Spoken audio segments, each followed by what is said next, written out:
So we're covering unit conversions, and so what I want to do real quickly is talk a little bit about what units are. And so units give us a description of the number that we're measuring with. So remember, when you make a measurement, it always has two parts. There's a value, like the number, right? And then there's the unit that is related to the type of measurement that it is.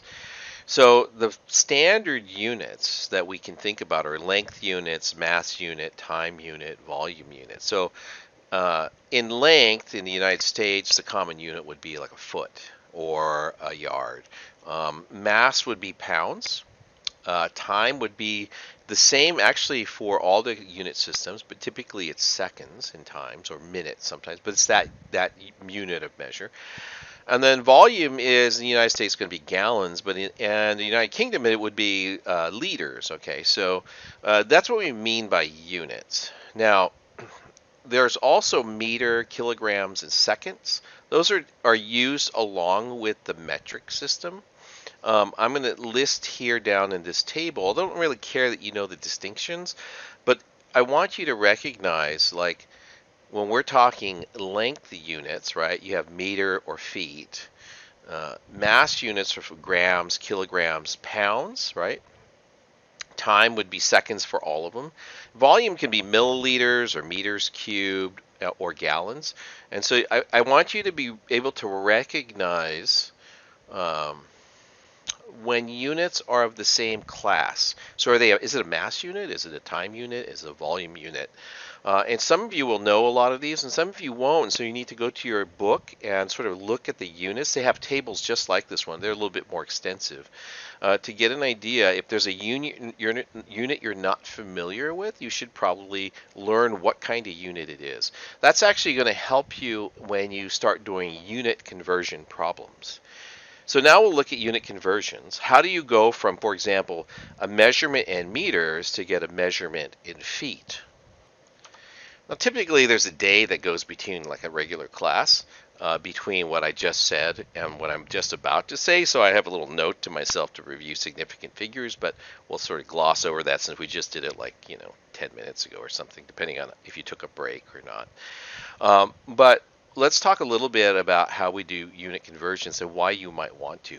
So if you took your temperature at 101.3 degrees Fahrenheit and you needed to tell somebody, let's say you're traveling overseas, you went to Europe unwittingly during the COVID-19 outbreak, and now you think you have a fever, you're going to want to be able to communicate your temperature to them in Celsius. If you have a Lamborghini, right, and you have 3.25 liters of oil that you need to put in the engine, right, how much oil do you buy? And this is kind of my joke, like none, because if you have a Lamborghini, right, you're not buying oil. Anyways, so this is a very common type of calculation that people have to do. It's not a science-only thing. I mean, people think that this is the kind of thing you do in science, but I do it all the time in the grocery store. I compare prices. I do actually have 6 children. Okay, so and if you watched the introduction, if you did the introduction thing, I do actually have 6 children. So you can buy ice cream in different quantities, right? Which is the best deal, right? So let's say you could go to the store and you could get 10 quarts for $45, or you could get 3 gallons for $50, right? So what's the best deal? What's the best ratio of costs? And this is a unit analysis problem. So what we have to do is something like this. First thing we have to do is we have to develop a plan, like what we're going to do. Now for food shopping, it's kind of always the same. You take the dollar amount and you divide by the quantity. But what's a better deal, right? Is it 10 quarts, or sorry, $50 for 10 quarts? Or is it $45 for 3 gallons? Grocery stores do this on purpose to make it hard for you to tell sometimes. I mean, they're trying to be nice, but sometimes they're not, right? They make it hard for you to do it. So how are you going to do that calculation? And the answer is, well, the dollars are the same, right? We're dealing with the same kind of unit. But the quarts, right, and the gallons, these are not the same unit. So you can't make an even comparison. So what we're going to do is our strategy then is to convert the volume so that they're in the same unit, either quarts or gallons. It doesn't really matter. I'd probably do quarts because it's easier for me. And then I would calculate the cost per unit, and then I would compare how big those numbers are. The smaller cost per same unit is going to be the better deal. Okay, so what are we converting in this problem? We're going to go from gallons to quarts because, like I said, that's the way I like to do it. So these are the volume units. They're the same type of unit, not same unit, but same type. They both represent volume. What's the relationship between gallons and quarts? Now, some of you will know this, okay? But the relationship is there's 4 quarts into a gallon. This is our conversion factor. Okay, this is going to allow us to convert the unit of gallons into quarts. Now, mathematically, I could write this, right? Or I could write this. I could write either one, right? The way you write it depends on the unit that you're starting with. So this is why there's a couple of reasons why we call it unit analysis. So I'm going to take my gallons and convert it to quarts. So I know I had 3 gallons, right? That's the number I'm given. And I want to convert that into quarts. And I'm just going to write this out because you can see I did it here, but I should have probably not done that. I want to get it into units of quarts. And so this is what you know. Now, if you think about this mathematically, I could either write 1 gallon over 4 quarts. That's like conceptually equal to 1 because 1 gallon is 4 quarts. And 4 quarts is a gallon. So this is also conceptually equal to 1. So this is the unit, as in that's the other meaning. It's like the number 1. What I'm going to do is I'm going to choose the one that allows me to cancel units. So I'm going to put a gallon down here, and then I'm going to put 4 quarts at the top. Now, in math, this is where people get confused. Like if I had written this as A, and this is A, most people get that you can just cancel it out like that. Well, that's what you can do here. This is in the numerator, if you want to think about it being like that, right? And so this is on the top, and the denominator has gallons in it.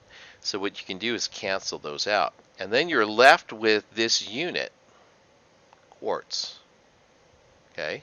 So now what you do is now you know the unit's going to be quarts because you canceled out the thing you wanted to get rid of, and you were left with the things you're trying to get to. And then you can do the math. So this becomes 3 times 4. That gives me 12, like that. So I get 12 quarts. So now to finish the problem, what I get to do is I need to pull up a calculator, right? And I'm going to say that it's, going back to here with my problem, it's way back here, 10 quarts was $45, right? So I have 10 quarts. And $45. Or I'm comparing it now because I have 3 gallons in quarts. I have $45. Oh, sorry, $50 for 3 gallons. So I got that. Oh yeah, $50 for 12 quarts. That's what I have on the comparison.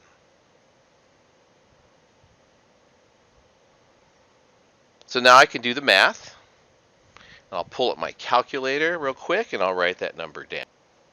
So there I did the calculations. For $45 for 10 quarts is $4.50 a quart. $4.50 a quart, and then 50 divided by 12 is $4.17 per quart, right? So you're saving like what, 33 cents per quart. So roughly, yeah, it's a lot of money. Comes out to, if you have as many kids as I do, it always comes out to a lot of money either way.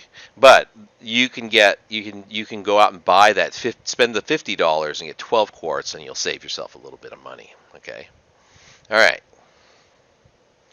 So this is what you have to do when you're doing problems by dimensional analysis. You identify the given value, right? and then you identify what you're trying to solve for or convert it to. And then you're going to map out a problem strategy. So like the map for this one was I needed to go from gallons to quarts.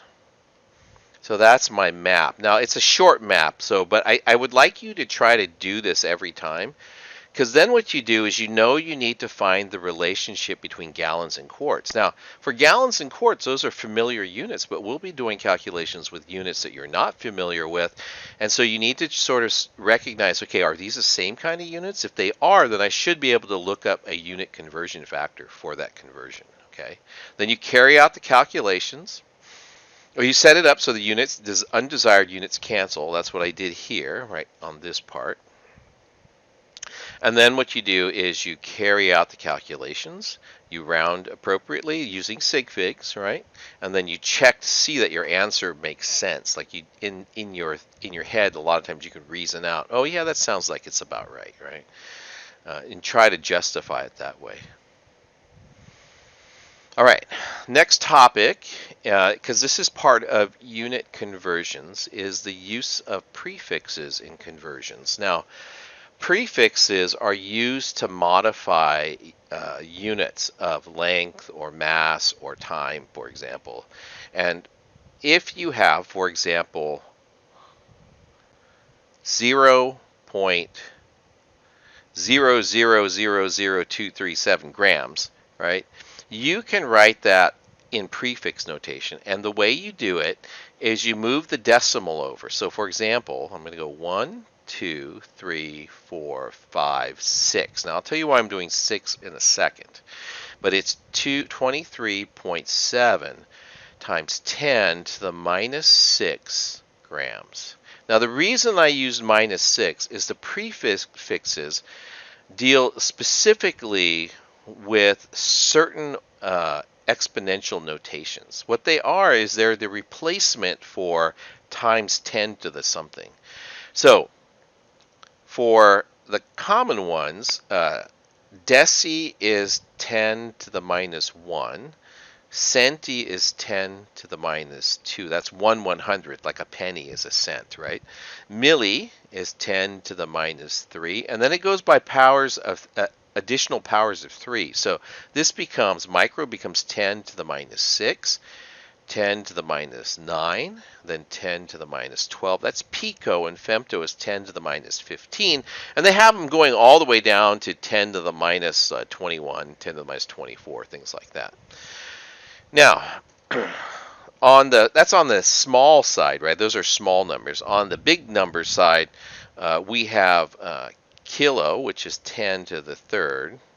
So like a kilogram is 1,000 grams, right? It means 10 to the third means 1,000. So then mega is 10 to the sixth. And then there's 10 to the ninth for giga. So like gigawatt, gigabytes is roughly 1 billion bytes, right? And then tera, that's 10 to the 12. Okay, so those are what those prefixes mean. Now, I took 0.000 whatever 237, right?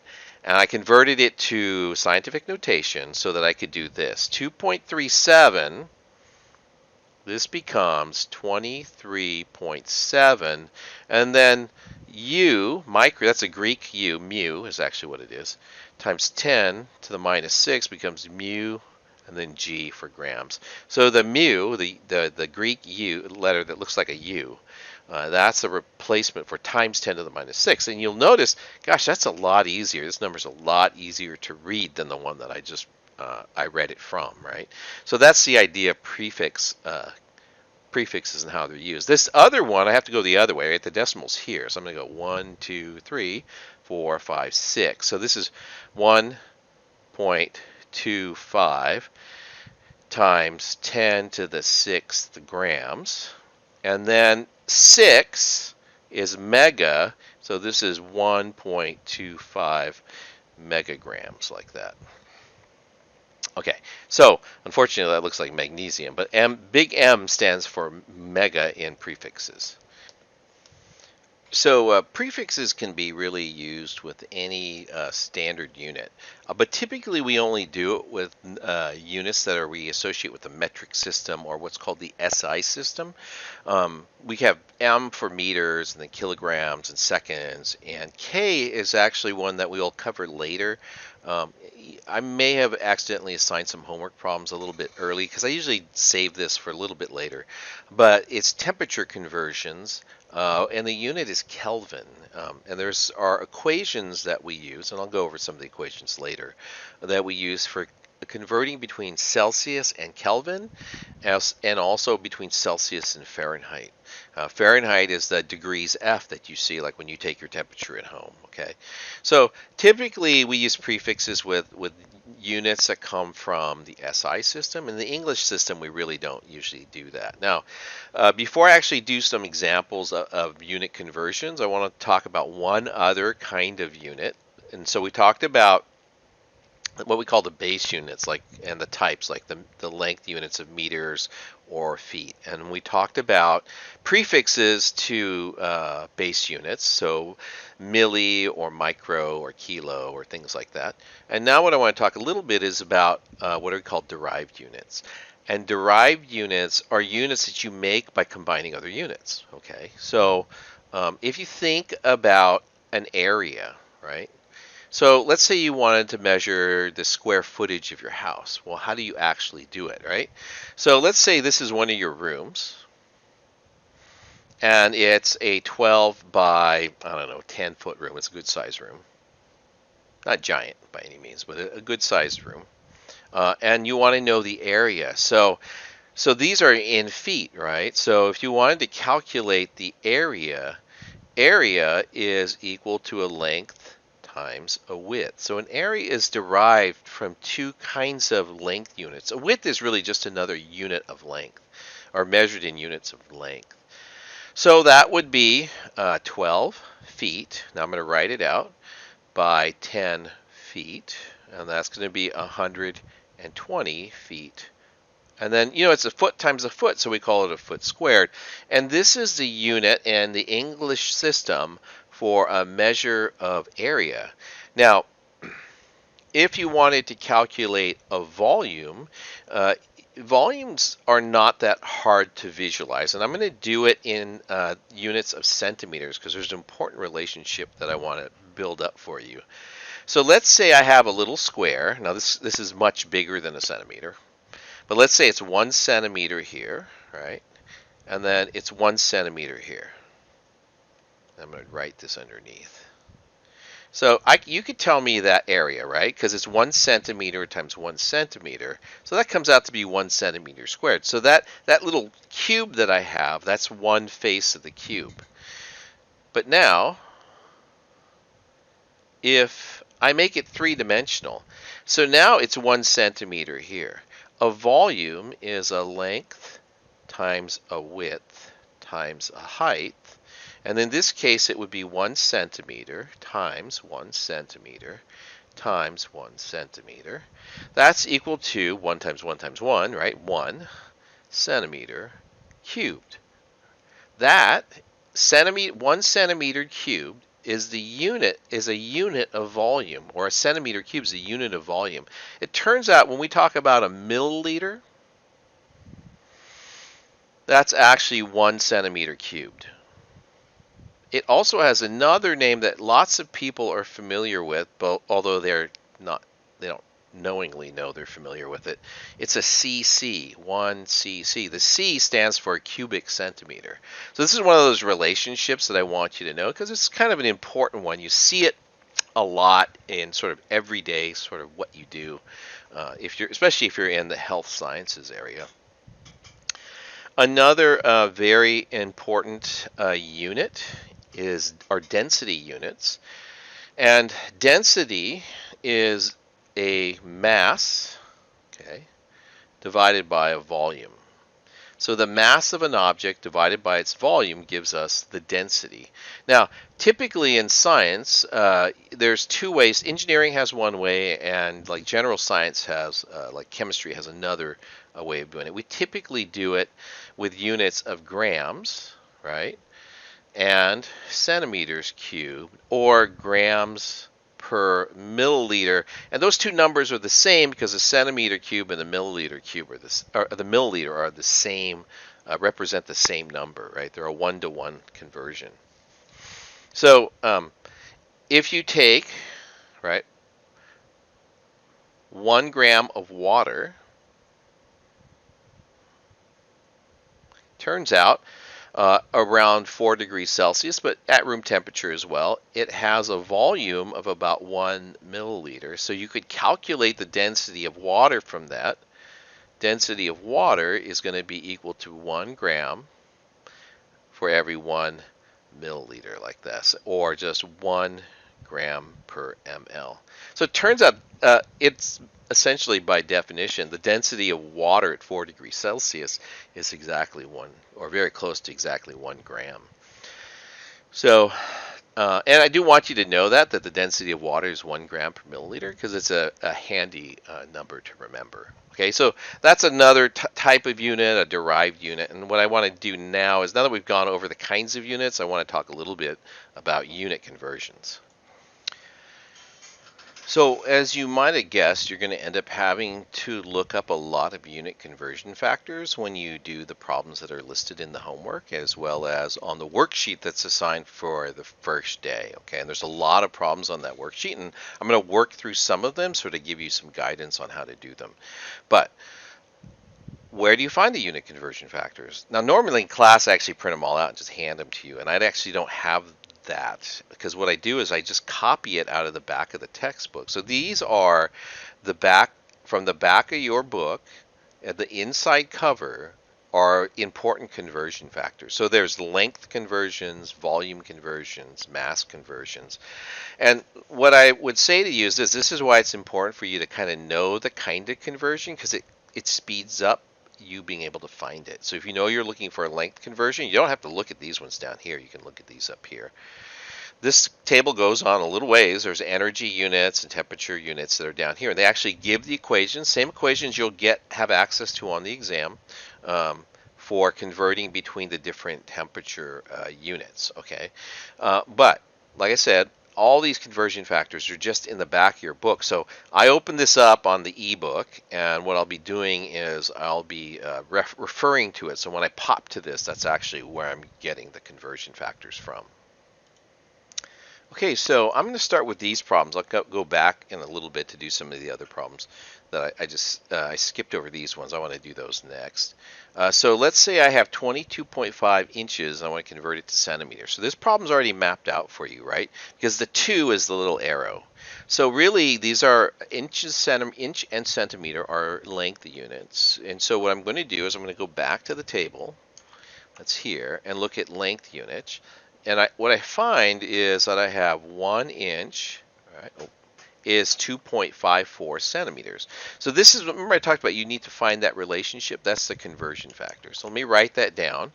I have 1 inch is equal to 2.54 centimeters. And there's the little footnote. We talked about this before. That's exact. That's defined. So now I have, I'm looking for centimeters. I'm given 22.5 inches. Now what I need to do, and you can choose to do this different ways. Some people like to do this because it separates the numerator and denominators easily. Every single number like this goes to the top. And then what I want to do is I want to set it up so the units that cancel are at the bottom. So I want to get rid of the inches in this case. So I'm going to put 1 inch at the bottom. And then at the top I'm going to write 2.54 centimeters. And then inches will cancel like that and leave me with the units of centimeters. So all I'm left with doing is having to do that calculation. So I pulled up the calculator, and so we're going to go 22.5, right, times 2.54. Now I would not rely on this calculator in Windows. It doesn't actually follow orders of operations correct. It doesn't actually follow orders of operations correctly for many things, and so you really have to be careful when you use it. So that gives me 57.5. So let me go ahead and write down 57.5.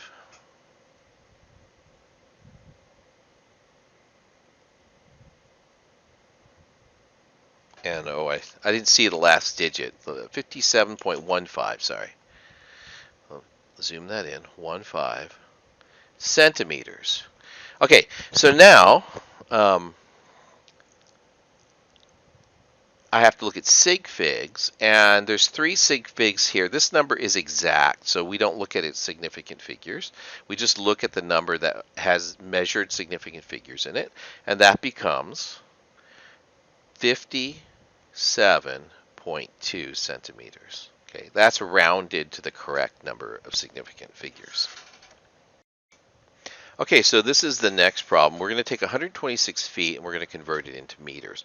So the first thing that you might want to do is just write 126 feet and meters. That's what we're looking for, like that. So that's my problem map, right? And then I'm going to go to my unit conversions, and I'm going to look at my length conversions because I know it's a length conversion. And let's see, what do I have? I have meters to inches, but I don't have meters to feet, right? So what you need to do is you need to be a little creative. So I know it's 39.37 inches is a meter. So I know 39.37 inches equals 1 meter. Now, it's not here, okay? But you do know the relationship between inches and feet. So I have feet, right? And I can convert that to inches because I know in 1 foot there's 12 inches. And this is exact. So now what I have is I have a situation, and this is common to these kinds of problems. I don't have all the conversions given to me because you're expected to know some. So now I have feet, and I can go from feet to inches, and then from inches I can go to meters, right? So you'll notice how these things connect up. I go from feet, that's to here, that's where I'm starting, to inches, inches to meters, and that's where I'm trying to end up. So once I've mapped it out like that, I know I have all the conversion factors. I can just start setting stuff up so that it cancels out. So let me get back to my little blue pen here. I say I'm looking for, and I always write I'm looking for meters. What I'm looking for on the left is equal to, that's the unit, right? And I'll start with the given number, 126 feet. And then I'm going to multiply that. And again, you can use railroad tracks if you want. And there's 2 conversion factors, so there's going to be 2 of these, like this. So I have feet, so I'm going to put 1 foot at the bottom, and it's 12 inches at the top.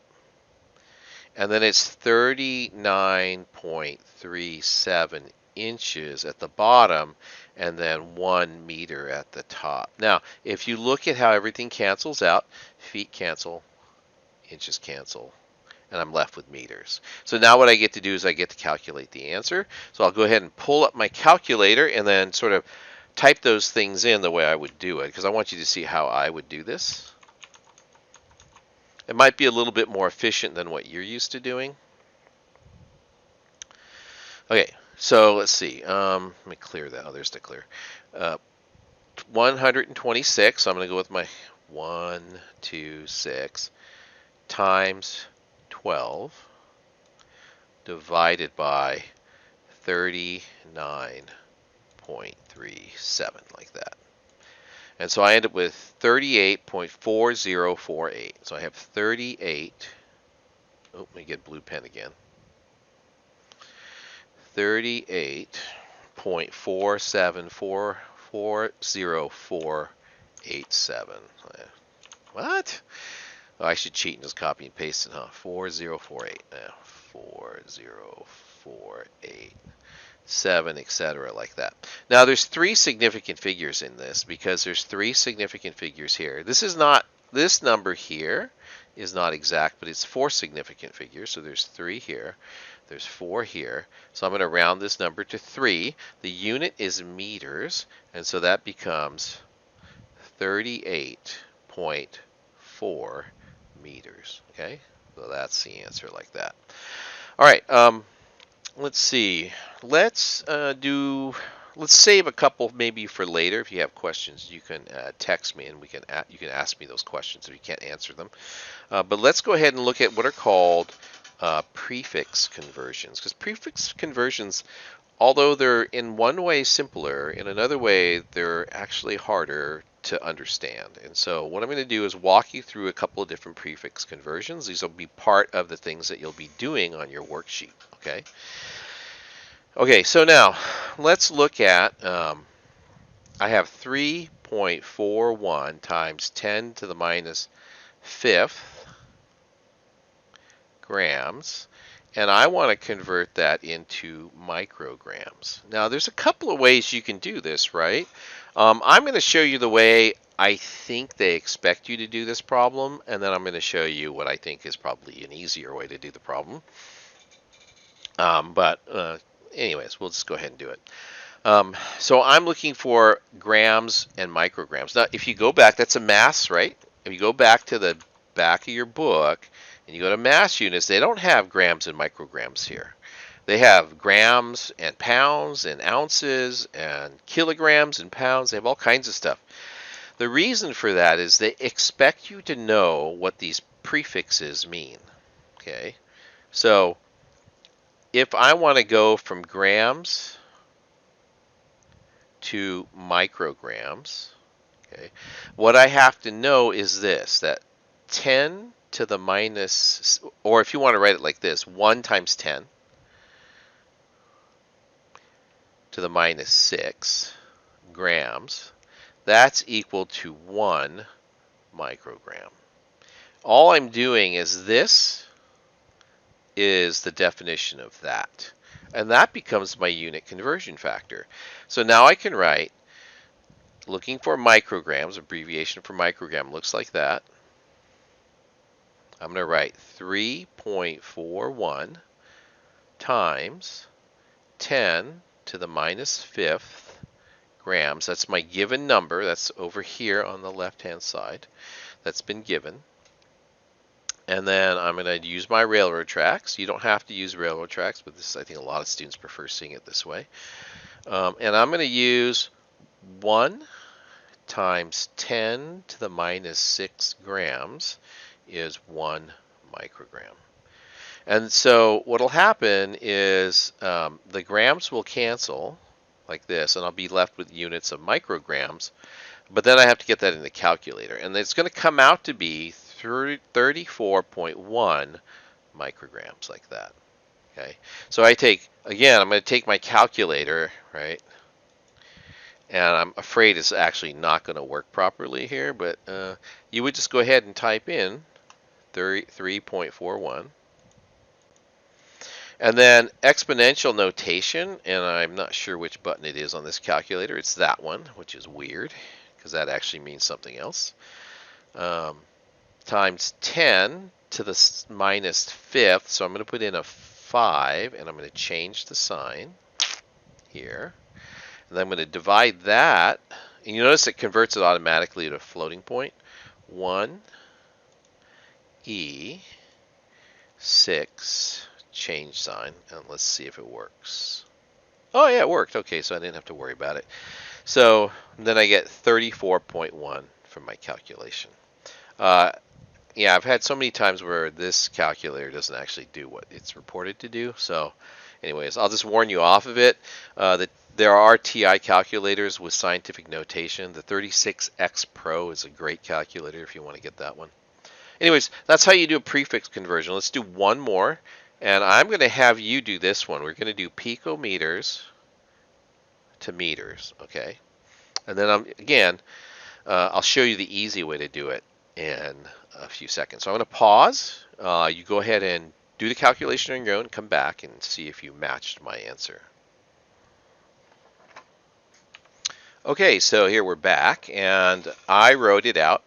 A meter, because that's what I'm looking for, in units of meters, that's what I was trying to say there, 2.19 picometers, and then I looked up pico. Pico is 10 to the minus 12, so I said 1 times 10 to the minus 12 meters divided by 1 picometer, and then the picos will cancel out, and I do the math, and I get 2.19 times 10 to the minus 12 meters.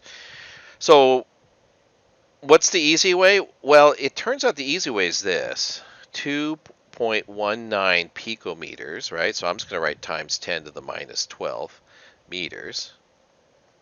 And that's it. You know, it's the exact same answer. I just substituted what pico meant for pico. Now, what about this problem over here? I said there's maybe an easier way to do it, right? So the easier way, and actually the way I did it to get the answer, I didn't actually use a calculator. I have 3.41 times 10 to the minus fifth grams. Now, I'm going to move the decimal to the right. When you move the decimal to the right, the exponent decreases. So that's the red, right exponent decreases, right? So this becomes 34.1 times 10 to the minus 6 grams. And you notice I did the one place because that gives me the definition of micro there. And so this becomes 34.1 micrograms. Now for simple conversion, this works great. If it's more complicated, you'll have to do it a couple of different times. Sometimes students, if they don't practice, will make mistakes, okay? All right.